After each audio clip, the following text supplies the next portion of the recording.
It was February of 1944 when the winter air bit sharply through the open fields of central Italy, carrying the distant, rolling thunder of artillery far beyond the snowy Apennines.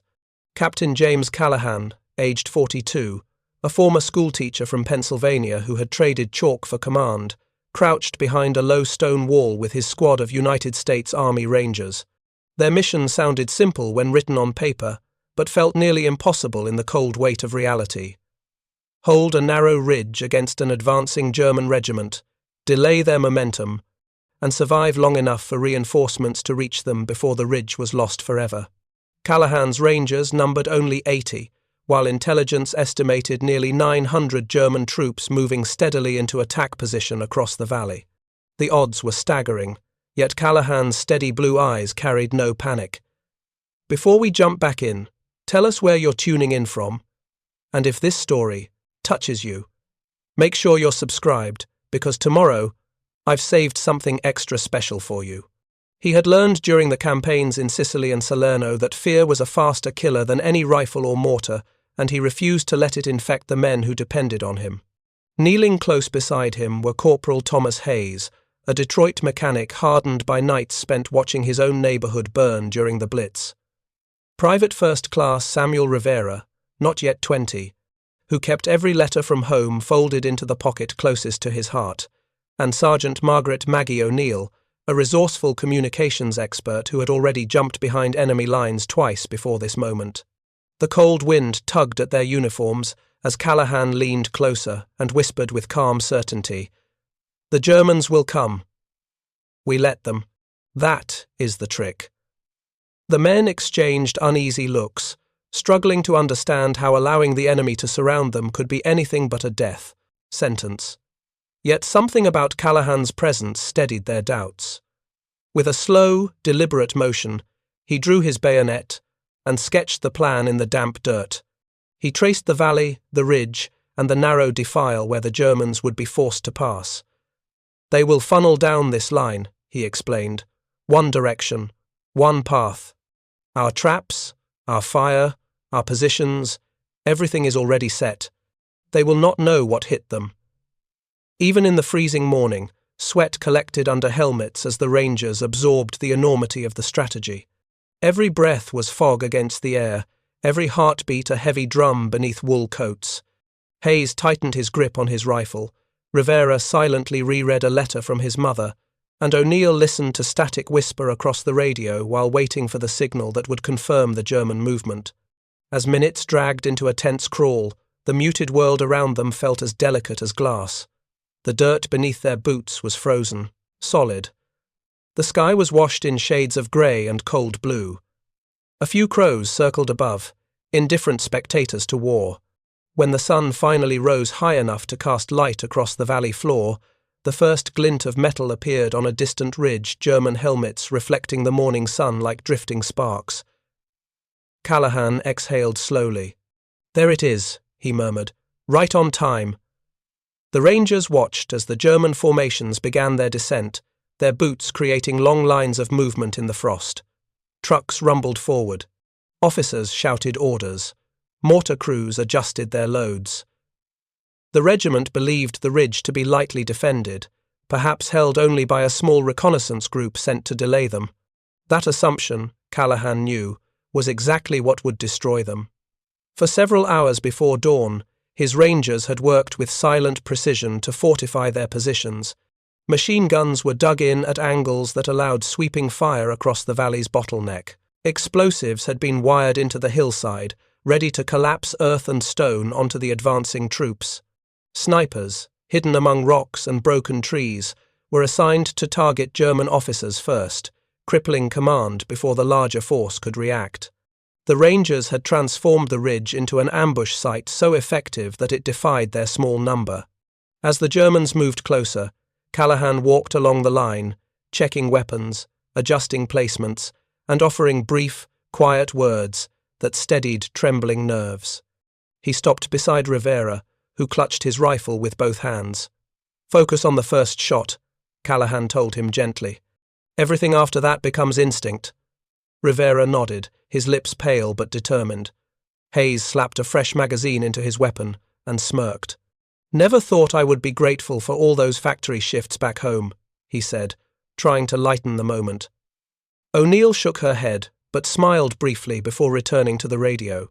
"Save the jokes until after we are alive," she warned, though even her voice carried a sliver of hope.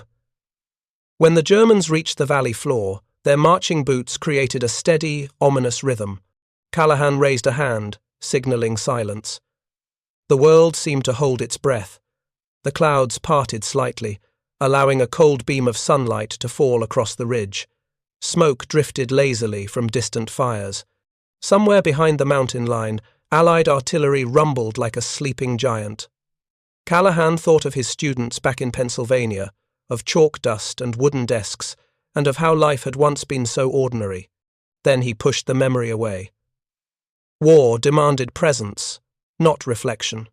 With a final glance down the valley, he whispered, "Positions." The Rangers lowered their heads, steadied their rifles, and tucked themselves deeper into the shadows created by stone, mud, and camouflage.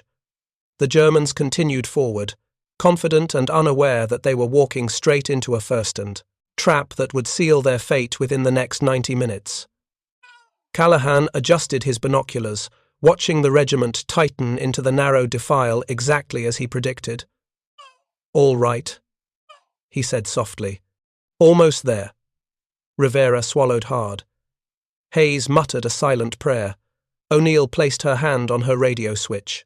The Germans were now fully committed, their troops packed shoulder to shoulder with no room to maneuver. Their officers marched near the front, scanning the ridge for movement but seeing nothing suspicious. The valley's silence felt unnatural, as if the earth itself waited for permission to break open. Callahan counted to 3 under his breath. Then he raised his hand, and in that frozen heartbeat, time seemed to split open. The flare shot skyward, bursting into bright fire against the pale sky. The trap was sprung. The ridge erupted into thunder. And the countdown to annihilation truly began.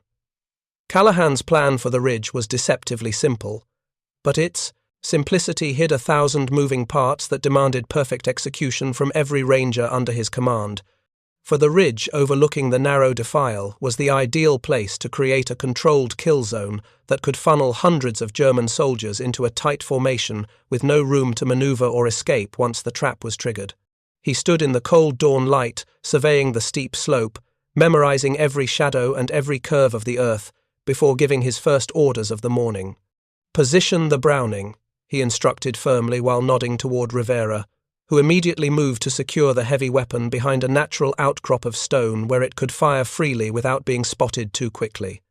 "Maggie, keep the radio silent unless we need air support. Not a whisper unless I say so," he continued, and Sergeant Margaret O'Neill acknowledged with a crisp nod while adjusting the dial and tucking the handset close to her chest. "Thomas, wire the charges along the slope. Every German that steps on it will pay." Corporal Thomas Hayes rushed down the line, carrying the explosives pack on his back, his breath fogging as he knelt in the frost to connect wiring with steady hands trained through months of practice. The Rangers moved with surgical precision, each soldier understanding that any mistake would cost lives. Frost crunched beneath their boots, bullets clipped the bark from tall pine trees as they tested firing lanes, and the familiar scent of wet earth mixed with cold gun oil drifted along the ridge as the men dug in, creating firing positions reinforced with stones and branches. Hours of preparation slipped into a blur as the sun slowly climbed over the Italian mountains, turning the valley below into a pale grey basin, waiting to swallow an entire German regiment. Callahan paused for a moment beside a knot of twisted brush, letting the cold air burn in his lungs as memories from Sicily and Salerno drifted through him like ghosts. He remembered the faces of soldiers he had lost during those brutal campaigns, men who had followed him with trust that weighed heavy on his conscience even now. Those memories were sharp and painful, but rather than weaken him, they strengthened his resolve. "We are not fighting to die," he whispered to himself, the words barely audible over the soft hiss of wind across the ridge. "We fight to make them pay for every step they take." He repeated the words in his mind like a vow, anchoring himself to the purpose of the mission. As the Rangers finished laying the final explosive charges, O'Neill raised her hand, signalling that she had intercepted brief enemy radio chatter. The Germans were on the move. Callahan nodded, the smallest hint of grim satisfaction crossing his face. By mid-morning, the German regiment had entered the valley below, marching with the confidence of soldiers who believed themselves unstoppable. Their trucks rumbled along the narrow path, engines growling, as they navigated the twisting terrain, while infantry moved in disciplined waves behind them. To them, the ridge seemed like a minor inconvenience, lightly defended and easily overtaken on their route toward the rear of the Allied line. Their overconfidence was Callahan's greatest ally, for it blinded them to the trap that tightened around them with every step forward. Rivera adjusted the Browning's position and checked the belt feed, whispering a quick prayer as he watched German scout units advance into the kill zone. Hayes crawled back up the slope after placing the last charge, mud streaking his gloves as he gave Callahan a thumbs up to signal completion. The lines were ready, the weapons were primed, the explosives were armed, and the Germans had no idea that with every passing second, they were sealing their own fate. The valley grew strangely silent, as though the world itself held its breath. Even the birds seemed to vanish from the trees. Callahan raised his binoculars and watched as the German officers pointed toward the ridge, discussing strategy with relaxed gestures that suggested nothing more than routine precautions. They saw no danger, they sensed no threat, and that was exactly what Callahan wanted. He lowered the binoculars slowly, letting the weight of the moment settle. "Positions," he said softly, though every ranger heard him with perfect clarity. Rivera braced himself behind the Browning, Hayes tightened his grip on his rifle, and O'Neill hovered over the radio, waiting for the moment she would either call for help or report their success. Time seemed to stretch until it felt like a thin wire ready to snap. The Germans continued their advance, filling the defile until the entire valley floor looked like a pulsating ribbon of movement. Callahan's heartbeat remained steady despite the enormity of what was about to happen. He moved down the line, checking each soldier, offering quiet reassurances, and making sure they understood that this battle would be unlike any they had fought before. This would be swift, violent, and unforgiving. As the Germans crossed into the center of the kill zone, Callahan could almost hear the ticking of an unseen clock marking the countdown to destruction. O'Neill looked at him, waiting. Hayes steadied himself. Rivera held his breath. Callahan raised his hand, watching the valley fill completely, the regiment unknowingly locking itself into a choke point with no way out. "Almost," he murmured. "Almost." When the lead German officer lifted his binoculars to scan the ridge one final time, the wind shifted, sending a faint whisper of cold air across Callahan's face. That was enough. He lowered his hand, signaling the moment they had been preparing for since before sunrise. O'Neill fired the flare into the pale sky, the bright streak of burning red hissing upward before bursting into a brilliant flash above the valley. The crack of the flare echoed like a rifle shot, bouncing off the rocky slopes. In that instant, every ranger tensed. The Germans froze in confusion, turning their heads upward. And then, the world erupted. The trap was set, the valley was sealed, and the fate of hundreds of German soldiers was decided in the blinding brilliance of that single flare. Within moments, the Germans realized they had walked straight into a carefully constructed death trap. The valley erupted with the sound of concentrated rifle fire, bullets tearing through cold air like thunderclaps bouncing off the stone and frost-coated trees. The high-powered Browning machine guns stuttered and barked from hidden emplacements, sending tracer rounds streaking across the defile, while explosives wired along the slope detonated in carefully timed sequences, ripping apart trucks, artillery pieces, and soldiers caught in the wrong place at the wrong moment. Captain James Callahan, aged 42, moved along the ridge with eyes like steel and voice cutting above the chaos. "Keep firing! Hold the line!" he roared, and every ranger responded with lethal precision, firing from cover, swapping magazines, and dragging fallen comrades back into position with the practiced coordination of men who had trained for this exact type of deadly encounter. The Germans scrambled in disarray, but the narrow defile and dense forests prevented any meaningful maneuvering, channeling them into predictable pathways that the Rangers had memorized during hours of reconnaissance. Every attempt to flank or break through the lines met coordinated bursts of fire, grenades hurled with deadly accuracy, and charges that shattered the earth beneath armoured wheels.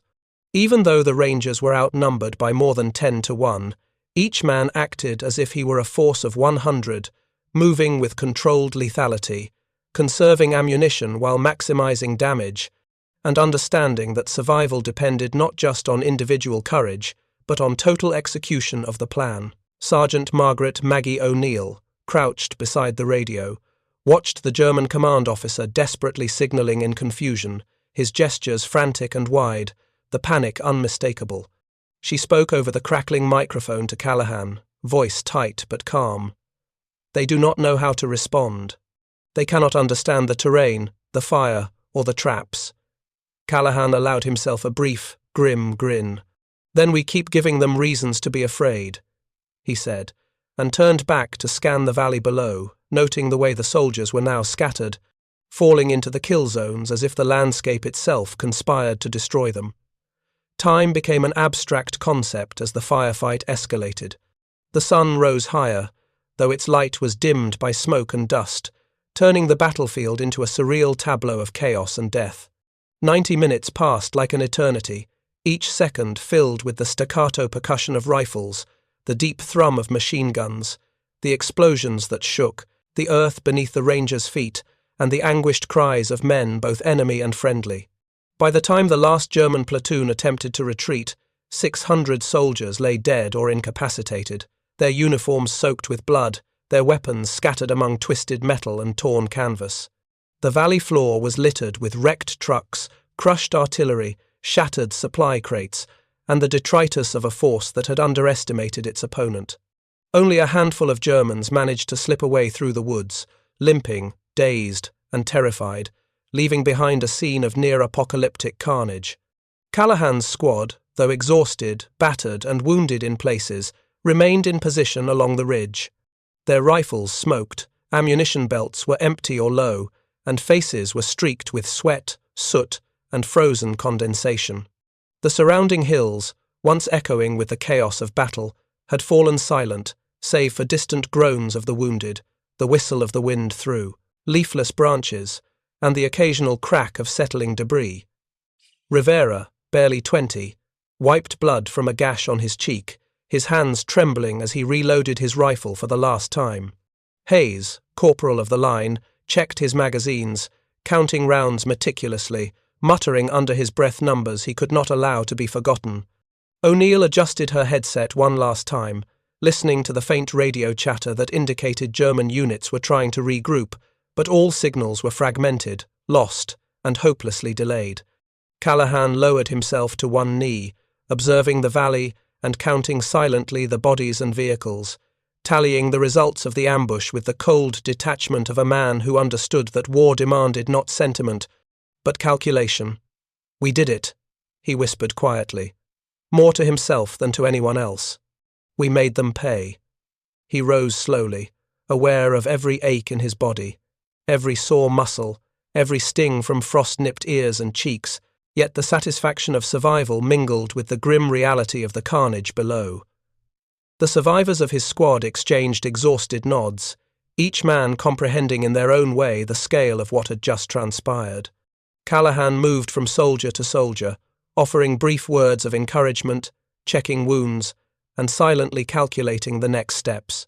He understood that this battle, while decisive, was not the end, but the opening move in a larger campaign that would continue to unfold in Italy. He also knew that each man under his command had performed beyond expectation, turning a situation that should have been suicidal into a tactical triumph. The valley was a testament to discipline, courage, and foresight. Every rifle pit, every machine gun emplacement, every wire and explosive charge had worked exactly as planned.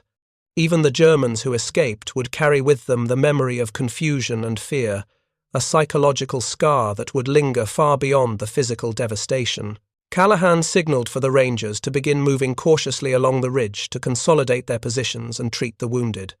Rivera helped lift a slightly injured Hayes, supporting him as they retreated behind a rock outcrop to rest and reload. O'Neill continued to monitor the radio, intercepting fragments of German communication that confirmed the complete disarray among enemy ranks. The frost-covered rocks and broken trees that lined the ridge provided natural cover as the Rangers assessed the aftermath of the ambush. Smoke from the explosives hung low, curling around the ridge like a spectral fog, and the smell of gunpowder mixed with blood, earth, and metal filled the cold morning air. Callahan took a deep breath, listening to the distant groans and the soft whistle of the wind as he counted his squad. 80 Rangers had entered this fight. 80 still held their positions, alive and victorious, though forever changed by the sheer intensity of what they had just endured. The realization of their achievement began to settle into the minds of the soldiers. They had been outnumbered over 10-1. They had faced nearly 1,000 enemy troops, and yet their preparation, courage, and discipline had allowed them to turn a situation that should have ended in annihilation into a near-perfect tactical success. Callahan walked along the ridge one last time, surveying the valley floor. The German formations were broken, scattered, and largely destroyed. The kill zones were silent now, save for occasional crackling of the remaining smouldering wreckage and the last movements of the few survivors attempting to escape. The captain allowed himself a brief nod of acknowledgement to each member of his squad, knowing that their combined efforts, training, and courage had made all the difference. The sense of control returned, if only partially, as the men collected what supplies and ammunition remained. Callahan gave orders for field dressing of the wounded, prioritizing life over pursuit. Rivera applied bandages to small cuts, while Hayes assisted with splints for the more severely injured. O'Neill sent coded radio messages to command, reporting the status of the ridge and the extraordinary outcome of the engagement.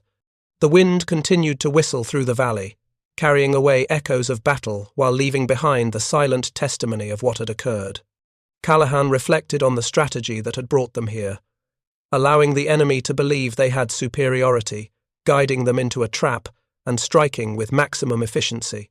He knew that this principle would serve them again, that careful calculation and disciplined execution could turn overwhelming odds into an advantage, even in the direst circumstances. The Rangers remained vigilant, scanning for any residual threats, checking for hidden enemy stragglers, and maintaining the integrity of their defensive positions. Hours would pass before reinforcements could arrive, but Callahan and his men were confident that their actions had delayed the German advance, inflicted staggering losses, and preserved the ridge for the Allied campaign. Though the sun climbed higher, warming the frost-strewn rocks and igniting shafts of light across the valley, the scene retained the solemnity of a battlefield, a mixture of triumph, horror, and relentless reality. The survivors of the German regiment would carry the consequences of their overconfidence, while Callahan's Rangers would return to the ridge with a sense of grim satisfaction, knowing that in 90 minutes of chaos, courage, and strategy, they had turned the tables, annihilated 600 enemy soldiers, and solidified the importance of the ridge for the coming campaigns in Italy.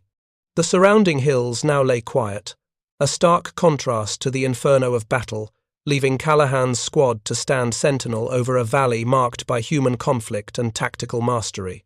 The Rangers, exhausted but unwavering, understood that this day would be remembered, though the world beyond the valley might never know the price paid or the lives preserved by their lethal, precise, and disciplined execution of the plan. Callahan lowered his rifle for a moment, scanning the horizon, inhaling the sharp February air, and allowed himself a rare, fleeting smile of satisfaction. The ridge had held, the trap had succeeded, and their names, though unsung, were etched in the memory of that battlefield forever. The wind carried away smoke and scent alike, leaving a quiet valley that would bear the scar of human ingenuity and courage for decades to come. While the Rangers regrouped, bound by shared ordeal, silent heroism, and the knowledge that survival often depended as much on cunning as on strength, the Rangers did not linger on the ridge. Reinforcements were still hours away, and remaining stationary, no matter how secure it seemed, risked turning their victorious stand into a trap of their own. Captain James Callahan, aged 42, surveyed the valley floor through frost-laden eyes, noting the movement of scattered German units attempting to regroup after the devastating ambush. He signaled for a calculated retreat along the narrow forest trail that wound around the ridge, instructing his men to move in formation, to cover one another with suppressing fire, and to leave nothing to chance. Each ranger understood the delicate balance between speed and firepower, knowing that their survival depended on maintaining cohesion while inflicting as much damage as possible during withdrawal. The snow-crusted earth crunched underfoot, the sharp tang of gunpowder lingering in the air, mixing with the scent of wet pine and upturned soil. Bullets occasionally ricocheted off rocks, and the distant echo of German voices shouting orders, calling for assistance, signaling panic carried across the valley. Callahan moved fluidly between his men, issuing short, precise commands. "Keep moving! Cover! Left flank! Hayes! Take point with the Browning!" His voice was steady, cutting through the chaotic symphony of war, a beacon of command amid the disarray. As they advanced down the winding trail, German reinforcements began to stumble into the valley, unaware that 600 of their comrades had already been annihilated by the Rangers' calculated ambush. These reinforcements, numbering approximately 300, had expected minimal resistance. They were marching along predictable routes, funneling themselves into zones that had been pre-selected for maximum lethality. The valley's geography, combined with Callahan's anticipation of enemy movement, allowed the Rangers to dictate the terms of engagement even during a retreat. From concealed positions among trees and rock outcrops, they opened fire with sniper rifles, carefully selecting targets to disrupt formations and prevent counterattack coordination. Every shot was deliberate, every burst of automatic fire timed to sow confusion. Grenades were tossed onto advancing trucks and armored vehicles, detonating with concussive force that echoed across the valley, scattering infantry and immobilizing equipment. Improvised traps, set in advance along the forest floor, further impeded enemy movement, tripwires triggering small charges, concealed pits lined with sharpened stakes, and prepositioned incendiaries that ignited abandoned supplies. The Germans, expecting easy progress, found themselves falling into a gauntlet that was invisible until it struck, and when it did, it struck with precision and brutality. Corporal Thomas Hayes, a mechanic turned ranger from Detroit, moved swiftly along the icy trail, carrying Private First Class Samuel Rivera, barely 20, who had been wounded by shrapnel from a collapsing vehicle. Hayes gritted his teeth, the cold biting through his wool gloves, as he bore Rivera across the frozen earth. "You're not leaving me here," he growled, the determination in his voice matching the fury of the battlefield. Rivera, pale and trembling, nodded weakly, clutching at Hayes's shoulder for support, his uniform soaked with blood from a laceration on his side. Sergeant Margaret Maggie O'Neill, crouched nearby, directed covering fire with methodical calm, ensuring that advancing Germans could not close the distance while her comrades retreated. She tapped coded signals into the radio intermittently, providing updates to headquarters and coordinating with unseen Allied units positioned further down the valley. Every movement was synchronized, rehearsed, and precise, as though the entire squad functioned as a single organism, responding to stimuli with both instinct and calculation. From a vantage point near the ridge crest, Callahan observed the German command attempting to re-establish order. Officers waved frantically, signaling for units to regroup, but the valley's geography and the Rangers' relentless harassment had turned the battlefield into a nightmare of confusion. Every tank, every truck, every infantry squad had been funneled into predictable paths by the initial encirclement, and now those same paths were littered with obstacles, fallen comrades, and lingering explosions. Callahan's plan, daring in conception, was now proving its secondary phase. By letting the Germans surround his position initially, he had concentrated them into channels where their movement could be anticipated and exploited. It was a lesson in tactical patience, a demonstration of how discipline and planning could turn overwhelming odds into an opportunity to dictate the pace and flow of battle. Preparing and narrating this story took us a lot of time, so if you are enjoying it, subscribe to our channel. It means a lot to us. Now, back to the story. The Rangers pressed forward, using hit-and-run tactics to devastating effect. Snipers picked off officers attempting to coordinate small units. Grenades incapacitated vehicles that could have provided cover or mobility, and the remaining infantry were forced to take detours into open terrain, where rifle and machine gun fire could reach them with maximum effect. Even the smallest success was exploited fully. A single well-placed explosive could destroy a half-track, and the psychological impact on the enemy was multiplied. Soldiers who had survived the initial ambush now found themselves constantly under threat, disoriented by the narrow, treacherous trails, the smoke curling from smouldering wrecks, and the invisible presence of the Rangers above and behind them. Hours passed in this deadly dance. The Rangers maintained contact fire, then moved, then fired again. The Germans, unable to form coherent formations, were broken into isolated pockets, vulnerable to concentrated Ranger attacks. Callahan watched as their morale deteriorated visibly, officers shouting futile commands, their troops stumbling into frozen mud, tripping over debris, or falling victim to sniper fire from concealed positions. The forest itself seemed to conspire with the Rangers, its trees and underbrush providing cover and concealment, allowing them to dictate the tempo of the engagement. Throughout the movement, Callahan remained vigilant. He constantly scanned for threats from above and below, checking the flanks and rear, ensuring that the withdrawal did not become a rout.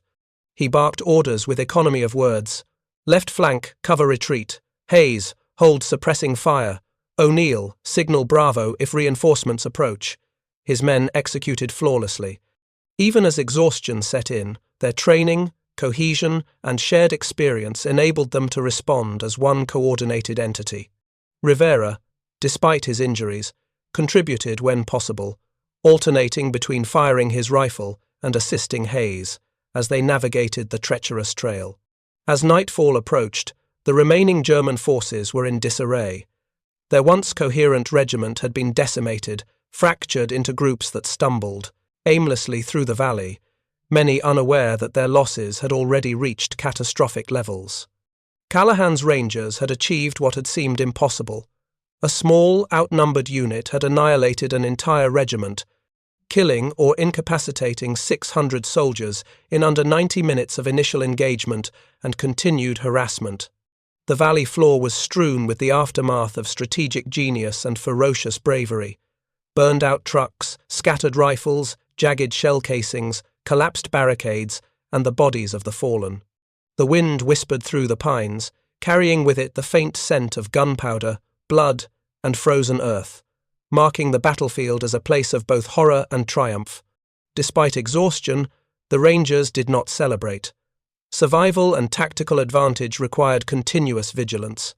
Callahan ordered the squad to regroup at a secondary ridge position, where they could establish a defensive perimeter, tend to the wounded, and prepare for potential counterattacks. The wounded, including Rivera, received field dressings administered under the dim light of fading day. Hayes moved methodically, stabilizing injuries and ensuring that no one was left behind. O'Neill maintained radio contact, transmitting updates and confirming the status of enemy units with commanding clarity. Every movement was deliberate, executed with discipline honed by months of combat experience, each man understanding that victory on the ridge was just one step in a larger campaign. Callahan reflected on the audacity of the plan, the risk of letting themselves be surrounded, and the precision with which it had unfolded.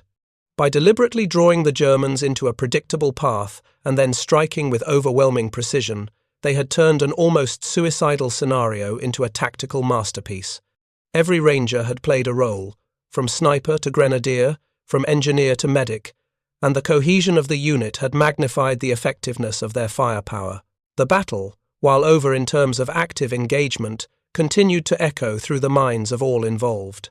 The survivors of the German regiment would carry the memory of that valley, of fire from unseen positions, of destruction arriving suddenly, and of a small group of Americans who defied overwhelming odds.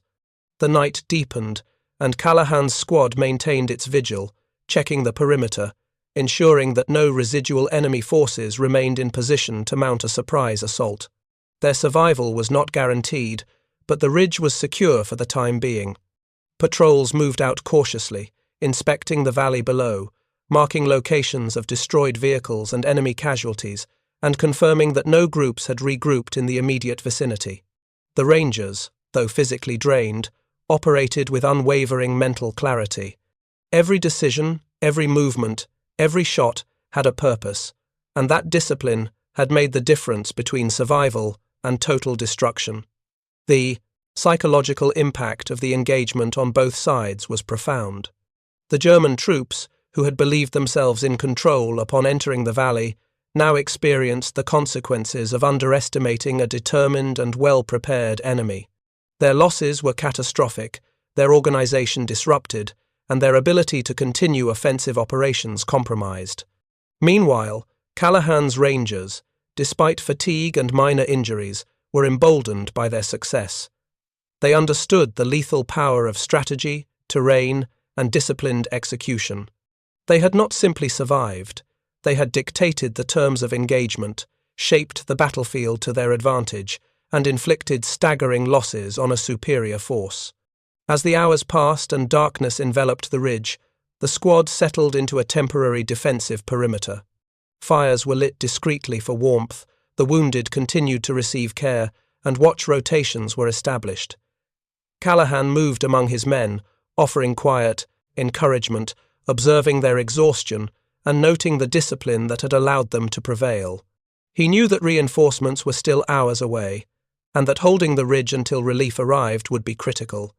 The valley below, silent except for distant groans and the whistle of wind, was a testament to their calculated audacity.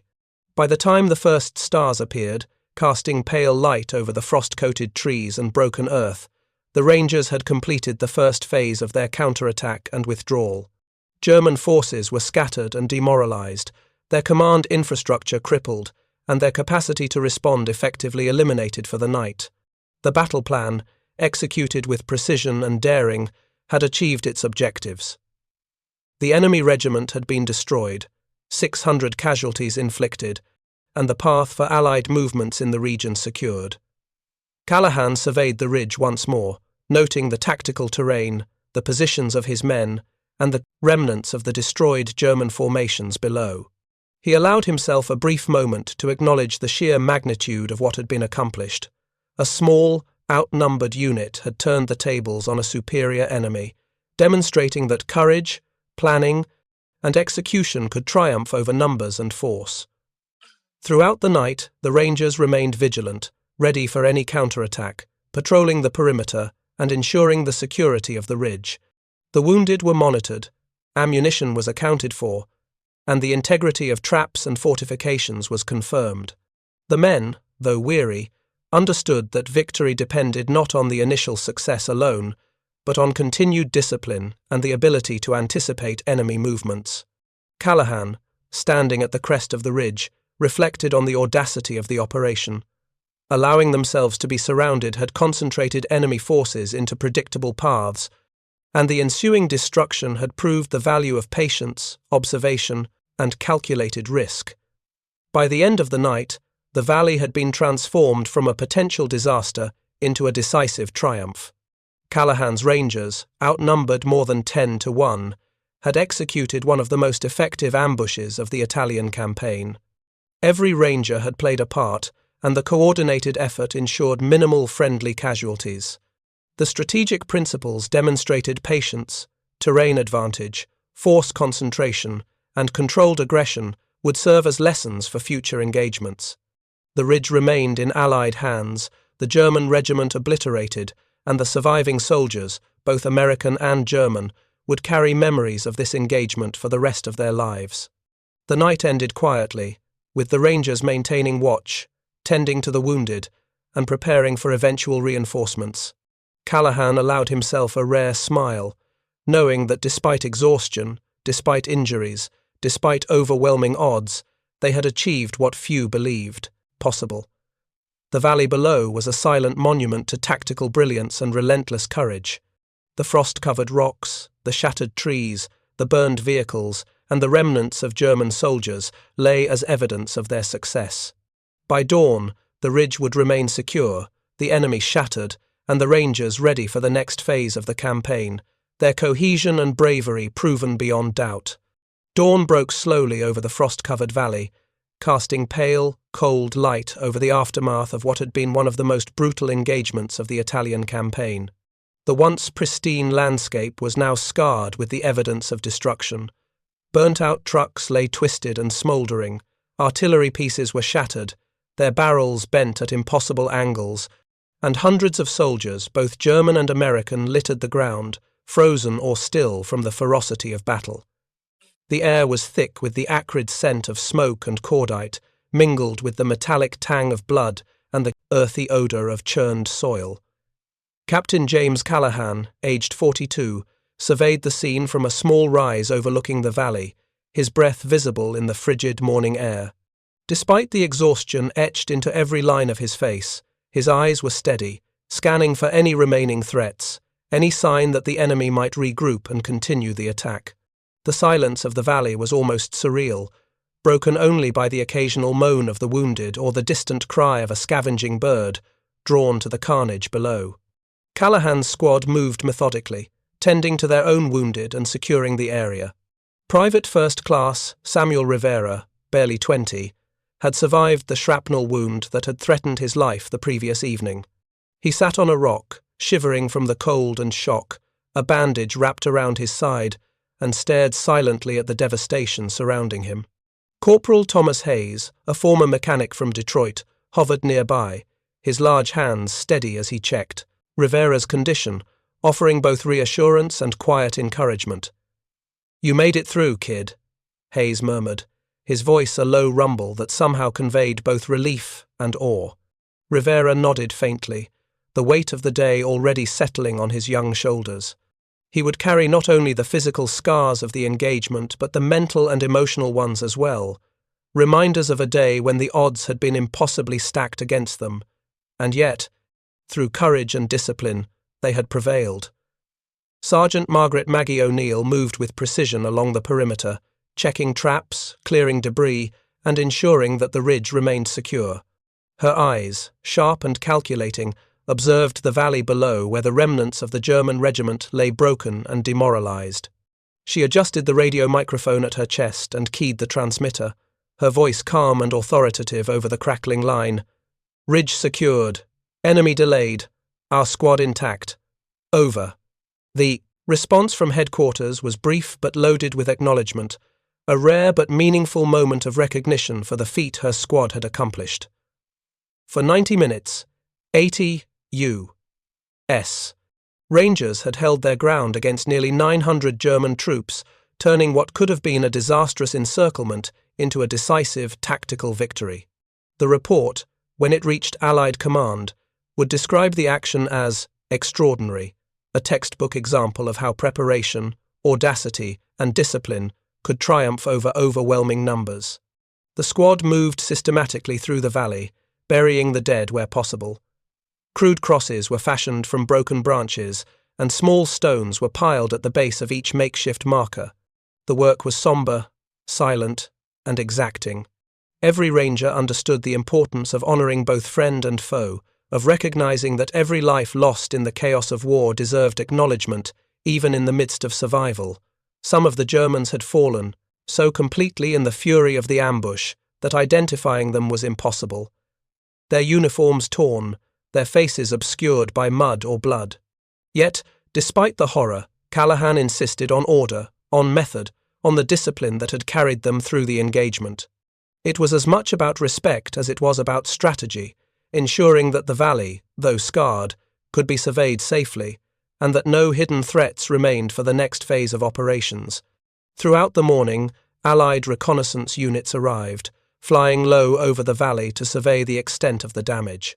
They reported back with precise details: the destruction of trucks, the disruption of artillery units, and the staggering casualty count among the German regiment. Callahan listened to the updates, his expression unreadable, but internally, a sense of satisfaction tempered with exhaustion washed over him. The tactical advantage his squad had created was immediate and profound. The delay inflicted on German reinforcements would ripple northward, easing pressure on Allied units engaged further up the Italian front. Hundreds of lives that might otherwise have been lost were now preserved, and the success of a small, outnumbered unit had contributed disproportionately to the broader campaign. Every calculated risk, every carefully placed explosive, every disciplined volley of fire had multiplied into strategic significance. The Rangers paused briefly to eat and hydrate, sharing what little rations remained.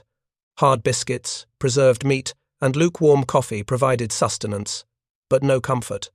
Their minds were still on the battle, replaying sequences of fire and movement, assessing mistakes, and cataloguing successes.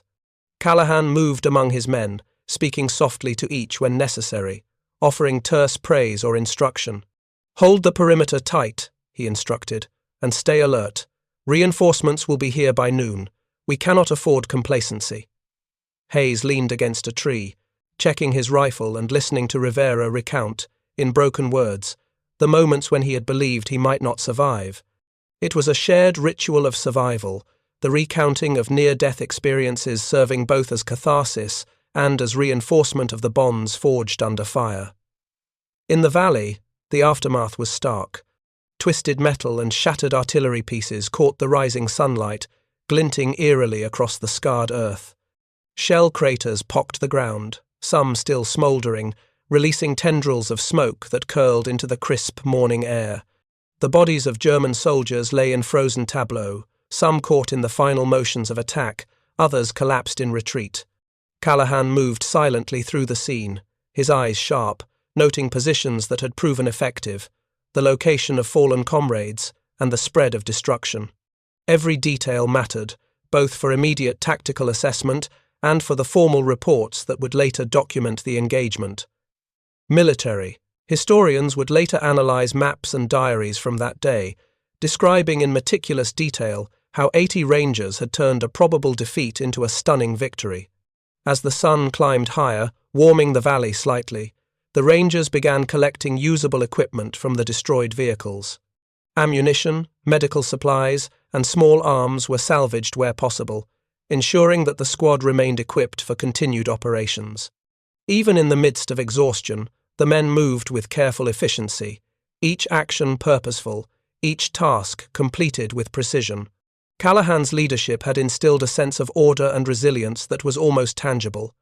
Every Ranger understood the importance of preparation, of readiness, of anticipating both opportunity and danger in equal measure.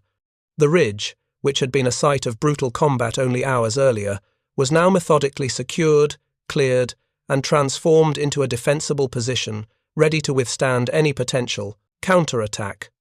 Rivera, still weak from his injuries, was aided by Hayes in inspecting the perimeter. His youthful face bore the marks of shock and fatigue, but also an emerging sense of accomplishment.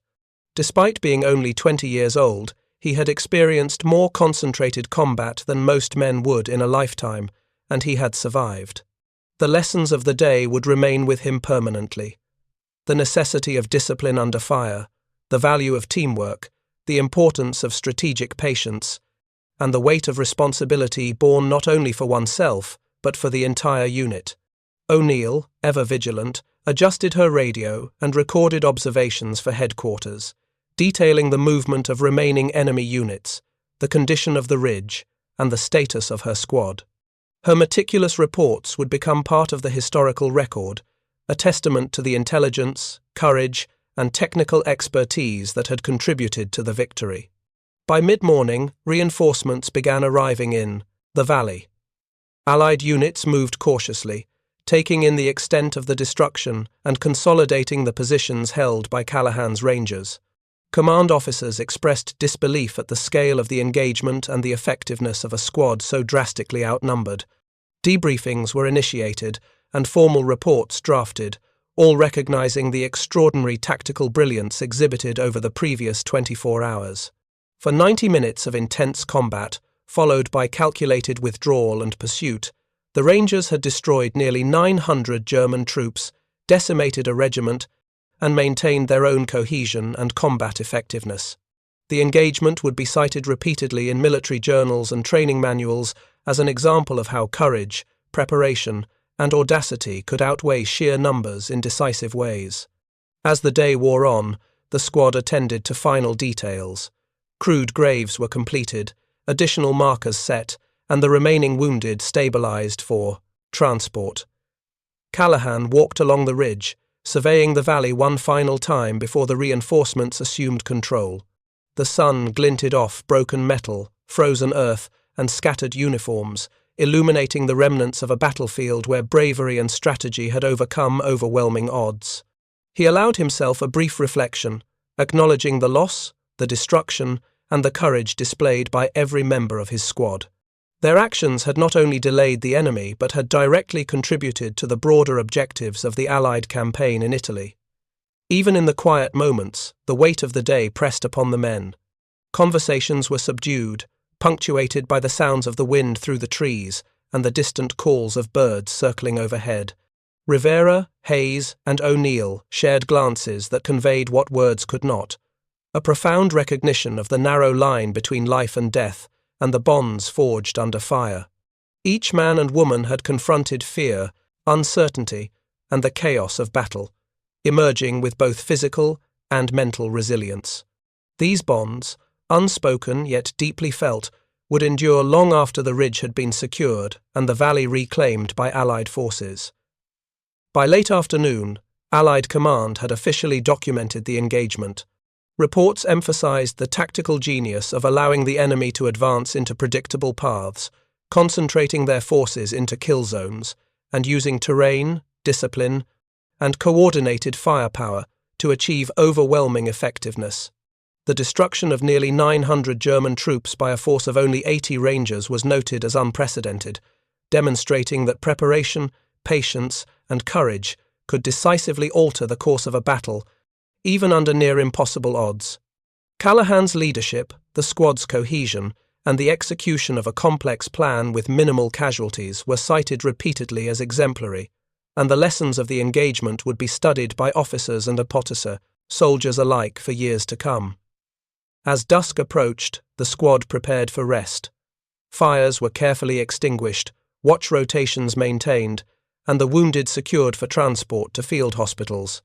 Callahan stood once more on the ridge, surveying the valley now quiet, except for the occasional groan of the injured and the distant murmur of movement from reinforcements.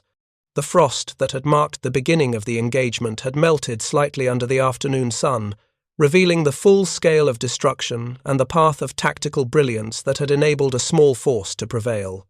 The Rangers, though weary, had not only survived but had turned the battlefield into a testament to their courage, skill, and discipline. Throughout the night, the ridge remained secure. Watchmen patrolled, the wounded were monitored, and every precaution was taken to ensure that the enemy could not regroup to launch a surprise counterattack. The psychological impact on both sides was evident. The surviving German forces were demoralized, their regiment shattered, while the Rangers, exhausted yet disciplined, had demonstrated that even a vastly outnumbered unit could shape the course of battle through intelligence, bravery, and precision.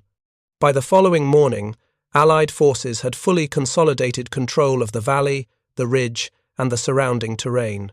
The engagement was over, the mission accomplished, and the lessons learned would resonate throughout the campaign and beyond. Callahan, standing alone briefly on the crest of the ridge, allowed himself a moment of solemn reflection. He considered the cost, the courage displayed, the losses incurred, and the extraordinary achievements of his squad.